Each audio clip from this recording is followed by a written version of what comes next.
Power of accommodation क्या है? Okay, तो एक लाइन में समझिए। पावर ऑफ एकोमोडेशन जो होता है, आँख का एक ऐसा क्वालिटी जिससे ऑब्जेक्ट कहीं भी हो आँख उसको साफ साफ देख पाता है। ये कैसे देख पाता है? क्योंकि जो इमेज बनता है वो हमेशा आँख के रेटिना पर बनता है। ये मतलब नहीं है कि ऑब्जेक्ट कहाँ पर है, यानी irrespective of object position, where object is located doesn't matter. Object कहीं भी हो, आँख खुद ब खुद उसका इमेज अपने रेटिना पर बना लेता है।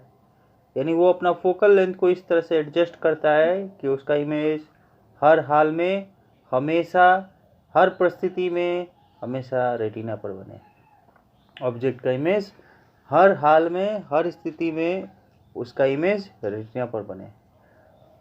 तो आँख ये जो फोकल लेंथ एडजस्ट करता है खुद से, ये कैपेसिटी को बोलते हैं पावर ऑफ एकोमोडेशन। तो आई लेंस जो होता है वो एक जेली मटेरियल, जो कि फाइब्रस जेली मटेरियल होता है, उससे आई लेंस बना होता है। इसके कर्वेचर जो होते हैं वो कुछ एक्सटेंड तक सिलियरी मसल से मॉडिफाइड होते हैं और इसके कर्वेचर जो होते हैं, तो ये जो चेंज है उसके कर्वेचर में, वो आपको फोकल लेंथ में उसका चेंज करता है। और जब मसल्स रिलैक्स हो जाते हैं तो लेंस जो है वो थिन हो जाता है, पतला हो जाता है। इस तरह से फोकल लेंथ जो है वो बढ़ जाता है। जब लेंस आपका पतला हो जाता है तो फोकल लेंथ जो है वो बढ़ जाता है। और ये क्या करता है कि जिसके कारण आप दूर की चीज़ों को, जो डिस्टेंट ऑब्जेक्ट है, उसको क्लियर देख पाते हैं। जब आप कोई ऑब्जेक्ट को देखते हैं और वो ऑब्जेक्ट आपके क्लोज में है, वो आपके नज़दीक है, तो सिलियरी मसल्स जो है वो कॉन्ट्रैक्ट होते हैं। यानी नज़दीक की चीज़ों को जब आप देखते हैं तो उस समय आपका सिलियरी मसल्स कॉन्ट्रैक्ट होता है, सिकुड़ता है। और ये क्या करता है, इसके सिकुड़ने से क्या होता है, आँख का जो लेंस है उसका जो कर्वेचर है वो बढ़ जाता है। यानी आई लेंस का जो कर्वेचर है वो इंक्रीज कर जाता है और इस तरह से आई लेंस जो है और ज़्यादा मोटा हो जाता है। अगर कर्वेचर का जो आपका इंक्रीज कर गया, कर्वेचर जो बढ़ गया, उससे क्या हो गया कि आई लेंस और ज़्यादा थिकर हो गया, मोटा हो गया। कॉन्सिक्वेंटली जो फोकल लेंथ होगा आई लेंस का वो डिक्रीज कर जाएगा। इससे क्या होगा कि जो हम लोग नियर बाई ऑब्जेक्ट है उसको क्लियरली देख पाएंगे। तो यहाँ पर एक चीज़ क्लियर हो गया कि अगर आपका आई लेंस जो है वो अगर पतला हो जाए तो फोकल लेंथ जो है वो इंक्रीज कर जाएगा, जिससे कि डिस्टेंस ऑब्जेक्ट आप क्लियर देख पाएंगे। और जब आप नज़दीक की चीज़ों को देखते हैं तो आपको आँखों को ज़्यादा सिकुड़ना पड़ता है, और आँख को ज़्यादा सिकुड़ेंगे तो इससे क्या हो जाएगा कि आपका कर्वेचर जो है आई लेंस का वो बढ़ जाएगा और वो क्या होगा, और ज़्यादा मोटा हो जाएगा। इसके फलस्वरूप ऐसा होगा, कॉन्सिक्वेंटली जो फोकल लेंथ होगा वो लेंस का वो डिक्रीज हो जाएगा। इससे आपका क्या हो गया, जो नियर बाई ऑब्जेक्ट है उसको आप क्लियर देख पाएँ। तो आई लेंस की ऐसी एबिलिटी जिससे फोकल लेंथ जो है एडजस्ट हो जाए, जिससे फोकल लेंथ आई लेंस खुद ब खुद एडजस्ट कर ले, इसको बोलते हैं एकोमोडेशन। एकोमोडेट कर लेना, ढाल लेना, तो ढाल लेता है, एकोमोडेट कर लेता है। इस तरह फोकल लेंथ जो होता है आई लेंस का वो एक सर्टेन लिमिट तक ही हो पाता है, उससे ज़्यादा डिक्रीज नहीं हो पाता है। Focal length of eye lens cannot be decrease below certain limit. एक मिनिमम लिमिट के बाद वो डिक्रीज नहीं करता है। तो जैसे कि अगर मान लीजिए कि आप पढ़ते हैं, कोई पेपर पढ़िए, उस पर जो लिखा हुआ है प्रिंटेड मटेरियल उसको आप पढ़िए। पढ़ने के बाद उसको एकदम बिल्कुल आँख के नज़दीक ले आइए। आँख के नज़दीक जब आप लाते हैं तो आप उसको पढ़ पाते हैं। लेकिन एक ऐसा समय आएगा जब उसको और नज़दीक, और पास, और करीब, और करीब, और करीब जब लाएंगे तो आपकी आंखों पर स्ट्रेन बढ़ता जाएगा और आप उसको धुंधला देखेंगे। जैसे जैसे वो नज़दीक आएगा आपको ऐसा इमेज बनेगा, वो ब्लड इमेज बनेगा और आपको बहुत ज़्यादा तनाव महसूस होगा, स्ट्रेन महसूस होगा। तो जब आप कोई ऑब्जेक्ट को कंफर्टेबली और कुछ दूरी पर देख पाते हैं तो इसको हम लोग बोलते हैं कि हाँ, ये जो मिनिमम डिस्टेंस है जहाँ तक आप क्लियर देख पाते हैं, जहाँ से आप क्लियर देख पाते हैं, वो जो मिनिमम डिस्टेंस है वो 25 सेंटीमीटर है। ऑब्जेक्ट और आंखों के बीच का जो डिस्टेंस 25 सेंटीमीटर है, इसके बाद अगर ऑब्जेक्ट कहीं भी रखिए क्लियर देख पाएगा। इन्फिनिटी पे ऑब्जेक्ट हो तो क्लियर दिख पाता है, लेकिन जब 25 सेंटीमीटर से कम डिस्टेंस पे हो, आंख और ऑब्जेक्ट, आई और ऑब्जेक्ट के बीच का डिस्टेंस 25 सेंटीमीटर से कम हो, तो आपको क्लियर चीज़ें नहीं दिखाई देंगी। तो minimum distance at which object can be seen most distinctly without strain is called least distance of distinct vision. तो least distance of distinct vision के लिए मिनिमम डिस्टेंस जो चाहिए वो 25 सेंटीमीटर है। तो ये हमारा least distance of distinct vision कहलाता है। जो मिनिमम डिस्टेंस है जहाँ पर हम लोग बिल्कुल क्लियरली कोई ऑब्जेक्ट को बिना किसी स्ट्रेन के देख पाते हैं, वो कहलाता है least distance of distinct vision. और इसे हम लोग कहते हैं नियर पॉइंट ऑफ द आई कहते हैं, इसे नियर पॉइंट ऑफ द आई भी बोलते हैं।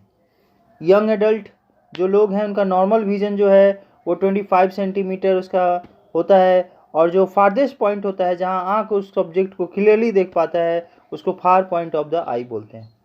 तो ये हो गया। और इन्फिनिटी पे जो कोई ऑब्जेक्ट होगा तो वहाँ पर तो हम इसको कहते हैं कि हाँ ये क्लियर दिख रहा है, जैसे मून है मान लीजिए, स्टार्स हैं, चाहे जो भी है, दूर की चीज़ें आपको क्लियर दिखाई पड़ती हैं।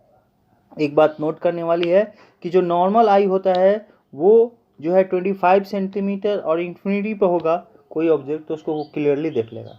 25 और इन्फिनिटी के बीच में कोई ऑब्जेक्ट हो तो नॉर्मल आई इजीली डिटेक्ट कर सकता है, इजीली देख सकता है। तो इस तरह से। और क्रिस्टलाइन लेंस जो होता है ओल्ड एज पे थोड़ा सा मिल्की हो जाता है और थोड़ा बादल नुमा हो जाता है, क्लाउडी हो जाता है, मिल्की और क्लाउडी हो जाता है। तो ऐसे कंडीशन को हम बोलते हैं कैटरेक्ट। मिल्की और क्लाउडी हो जाएगा तो ऐसे कंडीशन को हम लोग बोलते हैं कैटरेक्ट। और ये क्या करता है, ये थोड़ा पार्शियल और कंप्लीट लॉस ऑफ विजन देता है। अगर आपका ये थोड़ा स्थायी बना रहा है, काफ़ी दिनों तक बना रहा है, कैटरेक्ट की संभावना, कोई चीज़ धुंधलापन दिखना, तो अगर वो थोड़ा ज़्यादा लंबे समय तक रह गया तो उसको बोलते हैं लॉस ऑफ विजन या कंप्लीट लॉस ऑफ विजन होने की संभावना है। तो ये पॉसिबल है कि हम लोग विजन को रीस्टोर कर सकते हैं। थोड़ा सी छोटा एक कोई सर्जरी करना होगा, एक छोटा सा सर्जरी, और फिर ये आपका जो है क्लाउडी कंडीशन, मिल्की कंडीशन, यानी कि जो कैटरेक्ट का कंडीशन है वो हटाया जा सकता है। यानी रीस्टोर विजन, हम लोग विजन को रीस्टोर कर सकते हैं एक कैटरेक्ट सर्जरी के द्वारा।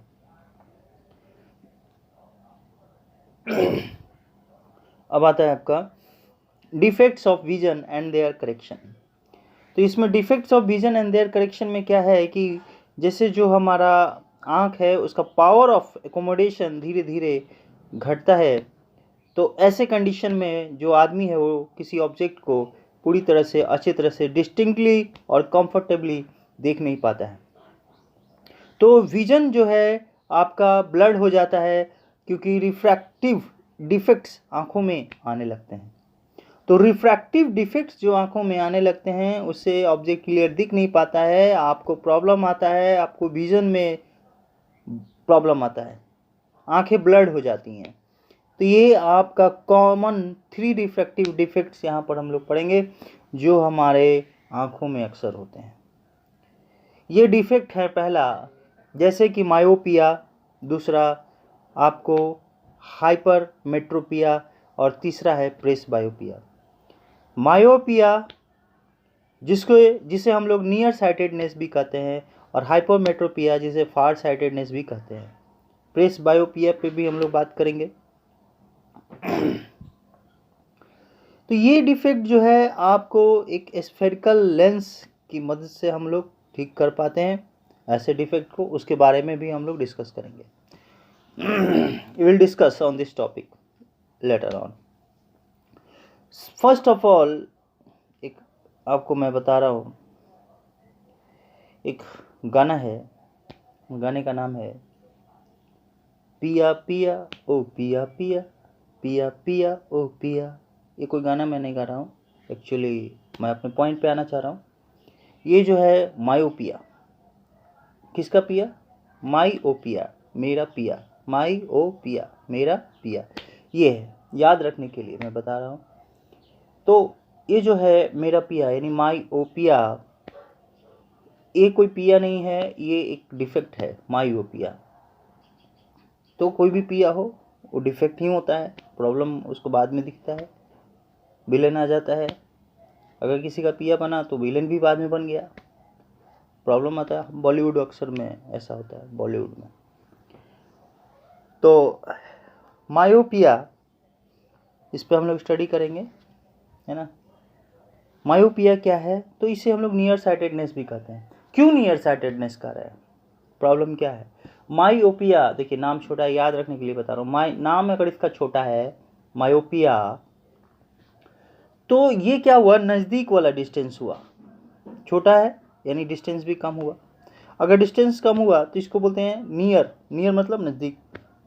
नियर साइटेडनेस, साइटेडनेस मीन्स दृष्टि, यानी नज़दीकी की दृष्टि, यानी नज़दीक में कोई चीज़ होगा तो उसकी दृष्टि बहुत सुंदर होगी, स्पष्ट होगी, नियर साइटेड, नियर साइटेडनेस। लेकिन नाम है नियर साइटेडनेस डिफेक्ट। तो जब नियर साइटेड है, नज़दीक की चीज़ें क्लियर है, नज़दीक की चीज़ें स्पष्ट दिख रही है, तो ये डिफेक्ट कैसे है। तो एक्चुअली इसमें हम लोग किसी का दोष को दिखाते नहीं हैं। नियर साइटेडनेस ही खुद समझ जाना है कि नियर साइटेडनेस, नज़दीक की चीज़ें क्लियर है, अब फिर भी अगर ये डिफेक्ट है, इसका मतलब कि चीज़ें जो है नज़दीक की तो दिख रही हैं क्लियर, लेकिन दूर की चीज़ें क्लियर नहीं दिख रही है, इसीलिए ये डिफेक्ट है। तो हम यहाँ पर छुपा के बोलते हैं, हम ये नहीं बताते कि दूर की चीज़ें क्लियर नहीं दिखती हैं, हम ये बताते हैं कि नज़दीक की चीज़ें क्लियर दिख रही हैं, और अगर ये डिफेक्ट है इसका मतलब कि दूर का चीज़ क्लियर नहीं दिख रहा है, इसीलिए इसका नाम है नियर साइटेडनेस डिफेक्ट। तो ये ऐसा मान लीजिए कि ऐसा एक डिफेक्ट होता है जिसमें कि नज़दीक की चीज़ें, नियर बाई ऑब्जेक्ट पर्सन जो है इजीली विजुलाइज कर पाता है, क्लियरली देख पाता है, लेकिन डिस्टेंस की ऑब्जेक्ट को, दूर की चीज़ों को वो क्लियरली देख नहीं पाता है। यानी किसी भी पर्सन को अगर ऐसा डिफेक्ट होता है जिससे कि दूर की चीज़ें, वो इन्फिनाइट पे चीज़ें हैं, फार डिस्टेंस है, तो उसको वो क्लियर दिख पाएगा। But if that person is near by you, you can see easily, you can detect easily, but you cannot see the distant object clearly. उसमें आपको डिफेक्ट होगा, दूर की चीज़ों को देखने में डिफेक्ट होगा। तो ऐसे पर्सन जो इस दौर से गुजरते हैं, इस तरह के प्रॉब्लम से गुजरते हैं, वो क्या है कि एक सर्टेन लिमिट तक चीज़ों को देख पाते हैं, नज़दीक की चीज़ों को देख पाते हैं, उसके बाद की चीज़ों को देख नहीं पाते हैं। तो मायोपिक आई जो है, इसमें इमेज जो होता है डिस्टेंस ऑब्जेक्ट का आँख के सामने बन जाता है, पहले बन जाता है, पहले ही बन जाता है। क्यों बन जाता है पहले, इसको भी थोड़ा समझ ले। याद रखने के लिए बता रहा हूँ, ये थोड़ा लॉजिक आप अपने ब्रेन से लगाएं। मान लीजिए कि इसमें जो पिया है, वो पिया बहुत परदेश से आ रहा है, बहुत दूर से आ रहा है। अब पिया बहुत दूर से आ रहे हैं, काम करके आ रहे हैं, और आते आते आते आते आते आते आते आते आते बीच में थक गए। उनको जहाँ तक जाना था, अपने घर तक वापस पहुँचना था, वहाँ तक वो पहुँचे नहीं, बीच में थक गए, आराम करने लगे। तो अपने डेस्टिनी से वो पहले ही आराम करने लगे। क्यों? क्योंकि वो दूर से आ रहे थे, दूर से आने पे तो थकान होगी, तो वो थक गए, अपने डेस्टिनेशन तक पहुँच नहीं पाए। तो यहाँ रे जो है इन्फिनिटी से आएगा। जब डिस्टेंस ऑब्जेक्ट है, ऑब्जेक्ट दूरी पर रखा हुआ है, डिस्टेंस पर रखा हुआ है, इन्फिनिटी पर रखा हुआ है, तो वहाँ से रेज चलेगा, और रेज तो चलेगा, लेकिन ये अपने डेस्टिनेशन तक रिफ्रैक्शन के बाद लेंस से पहुंच नहीं पाएगा। ये क्या होगा, जस्ट रेटिना का पहले ही आराम करने लगेगा, यानी वहाँ पर इंटरसेक्ट कर लेगा। ये जो पैरेलल रेज आ रहे हैं, ये पैरेलल रेज लेंस से रिफ्रैक्शन के बाद जस्ट एक ही जगह पर इंटरसेक्ट कर जाते हैं, और यह पॉइंट आपका लेंस और रेटिना के बीच में होता है। बीच में कहीं भी हो सकता है, मगर रेटिना पर नहीं होगा, रेटिना से जस्ट पहले, before the retina, in front of the retina, यहाँ पर इंटरसेक्शन का फॉर्मेशन हो जाएगा, इंटरसेक्ट कर जाएंगे सभी पैरेलल रेज, तो इमेज जो है वहाँ पर बन जाएगा। तो आपका लेंस और रेटिना के बीच में इमेज बन गया। तो यानी कि जो लेंस का जो इमेज बना है, लेंस से जो इमेज बना है, वो आपका रेटिना से पहले बना है। और इमेज कभी तभी आँख को दिखाई देता है कि जब उसका इमेज रेटिना पर बने। रेटिना के अलावा अगर आगे या पीछे कहीं बनता है तो आँख उस चीज़ को देख नहीं पाता है। तो इस केस में, मायोपिया के केस में क्या होता है कि इमेज पहले ही रेटिना के पहले बन गया। अब जब रेटिना के पहले इमेज बन गया तो आँख को वो चीज़, इंसान को वो चीज़ दिखाई नहीं देता है। तो इस तरह का प्रॉब्लम आता है। अब आते हैं इस प्रॉब्लम को हम लोग और थोड़ा इसको समझे कि ऐसा क्यों हो पाता है। तो ये जो है डिफेक्ट, ये excessive curvature of the eye lens, इसके कारण हो सकता है, या इलोंगेशन ऑफ आई बॉल के कारण हो सकता है। यानी ये जो हमारा लेंस है, वो लेंस अगर क्या है कि उसका अगर जो कर्वेचर की बात करें, कर्वेचर जो देख रहे हैं वो एक्सेसिव हो जाए, वो ज़्यादा हो जाए, अगर वो ज़्यादा वो इलोंगेट हो जाए, इस तरह से वो ज़्यादा मतलब कि फूल जाए, जब वो ज़्यादा फूल जाएगा है ना, तो इस तरह से उसका क्या होगा कि उसका जो लेंस का फोकल लेंथ का जो डिस्टेंस है वो कम हो जाता है, और आपका जो है पहले ही उसी जगह पर जहाँ पर फोकल लेंथ बनता है वहीं पर आपका रेज जो है पैरेलल इंटरसेक्ट कर जाता है। इसमें थोड़ा जो हमारा लेंस है वो लेंस स्ट्रेच करता है, लेंस जो है आपका ये इस तरह से स्ट्रेच करता है ना, और आपका फोकल लेंथ जो है वो डिक्रीज कर जाता है। फोकल लेंथ आपका डिक्रीज कर जाता है, वो स्ट्रेच करता है, वो आपस में इस तरह से वर्टिकली उसको कह सकते हैं कि वर्टिकली वो अपने आप को फैलाव ज़्यादा करता है ना, लैटरली नहीं करता, वो आपको वर्टिकली इस तरह से करता है, जिसके कारण आपका फोकल लेंथ पहले ही बन जाता है। तो फोकल लेंथ पहले बनने का आपका मेन रीज़न हो गया आपका excessive curvature of eye lens, lens का कर्वेचर बहुत बड़ा हो जाता है इसके कारण। और दूसरा होता है आई बॉल का इलोंगेट कर जाना, यानी इलोंगेशन यानी लमड़ जाना। आई बॉल भी अगर ज़्यादा बड़ा हो गया, आई बॉल का उसका जो साइज़ है वो भी अगर बड़ा हो जाए, तो इस कारण से आपको ये डिफेक्ट हो जाता है। तो इसको हम लोग डिफेक्ट को दूर कैसे करते हैं, तो देखिए हमारा जो रेज है वो पहले बन रहा है, तो ये इसको किसी तरह से इसको फैला करके इसके बीच को, ये जो रेज आ रहे हैं इसके बीच के डिस्टेंस को अगर बढ़ा दें, फैला दें, तो ये जो पॉइंट पहले बन रहा है रेटिना से जस्ट पहले बन रहा है, ये रेटिना पर आ जाएगा। अगर हम इसको थोड़ा फैला दें तो हम जानते हैं कि डाइवर्ट करने वाला जो लेंस होता है वो हम लोग बोलते हैं डाइवर्जिंग लेंस। डाइवर्जिंग लेंस क्या है हमारा, तो कनकेव लेंस है। तो कनकेव लेंस यहाँ पर हम लोग यूज़ करते हैं एज ए रेमेडी के तौर पे। यहाँ पर हम लगाते हैं कनकेव लेंस, और ये क्या करता है, पैरेलल रेज जो आ रहा है उसको डाइवर्ट करता है, और आपका फाइनली इमेज जो है वो रेटिना पर बन जाता है। इस तरह से हमें चीज़ें क्लियर दिखने लगती है। यानी मायोपिया के केस में आपको कनकेव लेंस लेना है, अपने चश्मे में कनकेव लेंस लगाना है। जिन लोगों को इस तरह का डिफेक्ट होता है वो अपने चश्मे में कनकेव लेंस लगाते हैं और आपका इमेज क्लियर बन पाता है, आप क्लियर देख पाते हैं। तो ये पूरी बात हो गई हमारी मायोपिया की। ओके, अब आता है हाइपरमेट्रोपिया। हाइपरमेट्रोपिया को देखेंगे, ये भी एक तरह का पिया है, लेकिन ये हाइपरमेट्रोपिया है। मेट्रो कहते हैं दूर के सिटी को, दूर के सिटी को कहते हैं, याद करने के लिए बोल रहा हूँ। तो हाइपरमेट्रोपिया नाम बड़ा है, नाम बड़ा है तो इसका जो है दूर, यानी कि नाम बड़ा है तो इसका डिस्टेंस बड़ा हुआ, मान लीजिए बड़ा हुआ यानी फार, तो इसका दूसरा नाम हुआ फार साइटेडनेस। फार साइटेडनेस, फार साइटेडनेस का मतलब ये हुआ कि दूर की चीज़ें क्लियर हैं, मतलब दूर में अगर कोई चीज़ दूर पर रखा हुआ है, बहुत डिस्टेंस पर रखा हुआ है, फार साइटेडनेस यानी दूर की चीज़ें बिल्कुल क्लियर है। फार मीन्स दूर, साइटेडनेस मीन्स दृष्टि, है ना, स्पष्ट दृष्टि। तो फार साइटेडनेस, दूर की चीज़ें आपको क्लियर दिख रही है, फिर भी ये डिफेक्ट है, इसका मतलब क्या हुआ, नज़दीक की चीज़ें क्लियर नहीं दिख रही हैं, ये मीनिंग होता है। तो ये हाइपरमेट्रोपिया नाम बड़ा है तो आपका दूसरा नाम हो जाता है फार साइटेडनेस, दूर की चीज़ें, तो डिस्टेंस बड़ा हो गया यानी कि फार साइटेडनेस हुआ।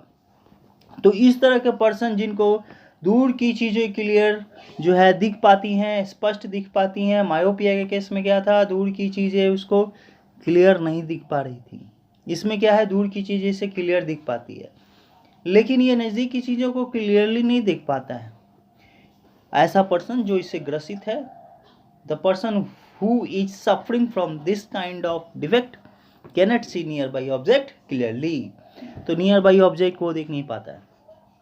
इसलिए क्या होता है इसमें कि एक्चुअली ये होता क्यों है ना, तो ये जो होता है फोकल लेंथ जो है वो काफ़ी ज़्यादा अगर बढ़ जाए, फोकल लेंथ अगर बढ़ जाए, यानी क्या होगा कि आपका ये जो लेंस है वो लेंस जो है वो ज़्यादा मोटा होगा और उससे क्या हो जाएगा आपका कि इसका डिस्टेंस जो है फोकल लेंथ का वो हमारा क्या हो गया, बढ़ गया। फोकल लेंथ का अगर डिस्टेंस बढ़ गया तो हमारा एक्चुअली फोकल लेंथ होना चाहिए आपको रेटिना पर, लेकिन फोकल लेंथ अगर बढ़ गया तो अब जो है रेटिना के बाद हमारा फोकल लेंथ होता है। तो इंटरसेक्शन जो रेज आ रहे हैं रिफ्रैक्शन के बाद, आई लेंस से रिफ्रैक्शन के बाद, वो उसी फोकल लेंथ पे बनेंगे जो रेटिना के बाद है। इस कारण से हमारा जो है इमेज फोकल लेंथ जो है हमारा, यानी कि जो हमारा रेटिना के बाद इमेज बनता है, इस कारण से। दूसरा है आई बॉल जो है इस केस में बहुत छोटा हो जाता है। तो eyeball is very small, is too small. तो आई बॉल अगर बहुत छोटा हो जाएगा तो उस केस में भी इसका जो है फोकल लेंथ इंक्रीज कर जाएगा। इस केस में भी आपका जो है हाइपरमेट्रोपिया अराइज हो जाएगा। तो इसे डिफेक्ट को हम लोग दूर कैसे करेंगे, तो यहाँ पर आप देखिए कि अगर जो है यहाँ पर हमारा जो फोकल लेंथ है वो रेटिना के बाद में है, यानी कि वो डिस्टेंस काफ़ी फोकल लेंथ का जो डिस्टेंस है वो बढ़ गया। उसको अब हमको उसको क्या करना है कि उसको खींच करके, उसको पकड़ करके, उसको ला करके यहाँ पर रेटिना पर डाल देना है। इसको लाने के लिए क्या करेंगे, तो जो रे है ना ज़्यादा फैलने नहीं दे, सिकोड़ करके रखे, उसको कॉन्ट्रैक्ट करके रखे, वैसे लेंस को हम लोग बोलते हैं कन्वेक्स लेंस। तो कन्वेक्स लेंस अगर हम लेंस के आगे लगाते हैं तो जो रे उससे पास करेगा उसको वो सिकुड़ने का काम करेगा, उसको वो कॉन्ट्रैक्ट करने का काम करेगा और उसको सिकुड़ करके ऐसा करेगा कि वो सब जो रे उससे जो पास होती हैं वो फोकल लेंथ पे जो रेटिना के बाद है वहाँ से घसका करके रेटिना पर डाल देगा रेस को। तो रेस पे इंटरसेक्शन होगा रिफ्रैक्शन के बाद और आपको ऑब्जेक्ट क्लियरली दिख पाएगा। तो इस तरह से कन्वेक्स लेंस यूज किया जाता है जस्ट आँख के आगे, जस्ट लेंस के आगे। तो जो लोग ऐसे चश्मा यूज करते हैं जिसमें कि आपको कन्वेक्स लेंस होता है वो हाइपरमेट्रोपिया से निजात पा जाते हैं। ये सब जो कंडीशन है आपका आ गया हाइपरमेट्रोपिया। अब आता है प्रेस बायोपिया। प्रेस बायोपिया जो है आपका बहुत अगर ओल्ड हो जाता है पर्सन तो उसे अक्सर ये डिफ़िकल्टी आती है कि वो नियर बाई ऑब्जेक्ट को कंफर्टेबली नहीं देख पाता है या दूर की चीज़ों को भी वो अच्छे तरह से नहीं देख पाता है। तो ये यूजुअली क्या होता है कि एज होने पर आपका पावर ऑफ एकोमोडेशन जो है वो घटने लगता है, यानी आँख अपना फोकल लेंथ को ठीक से एडजस्ट नहीं कर पाता है ना। तो ये इस कारण से आपको प्रेस बायोपिया होता है।